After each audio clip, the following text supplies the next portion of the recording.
कोल्हापूर जिल्हा कलाध्यापक संघाच्या वतीनं आयोजित भव्य जिल्हास्तरीय रंगभरण चित्रकला स्पर्धेचा पारितोषिक वितरण समारंभ उत्साहात संपन्न झाला. या कार्यक्रमाला माध्यमिक शिक्षण अधिकारी सुवर्ण सावंत प्रमुख पाहुणे म्हणून उपस्थित होत्या. उद्योजक संग्राम पाटील, संजय धुरवत, विठ्ठल पाटील, निशिकांत साळवेकर, चित्रकार बबन माने आणि चित्रकार प्रवीण वाघमारे यांची यावेळी प्रमुख उपस्थिती होती.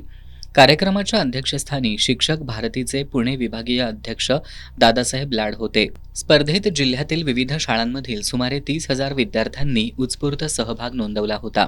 विद्यार्थ्यांच्या कलागुणांना वाव देण्यासाठी आणि त्यांना प्रोत्साहन देण्यासाठी या स्पर्धेचं आयोजन करण्यात आलं होतं. या उपक्रमांतर्गत सुमारे 3 लाख रुपयांच्या बक्षिसांचं वितरण करण्यात आलं. स्पर्धेत उत्कृष्ट कामगिरी करणाऱ्या विद्यार्थ्यांना मान्यवरांच्या हस्ते पारितोषिक आणि प्रमाणपत्र देऊन गौरवण्यात आलं. उपस्थित मान्यवरांनी विद्यार्थ्यांचं कौतुक करत त्यांचा उज्ज्वल भविष्यासाठी शुभेच्छा दिल्या. यावेळी एकनाथ कुंभार, सचिव नागेश हंकारे, सहसचिव रमजान मुल्ला, रितेश माने, दत्तात्रय चौगुले, दत्तात्रय धोंगे, संजय सुतार तसंच तालुकास्तरीय प्रतिनिधी आणि संचालक मंडळाचे सदस्य उपस्थित होते. कार्यक्रमाला शिक्षक, विद्यार्थी आणि पालकांची उपस्थिती लाभली.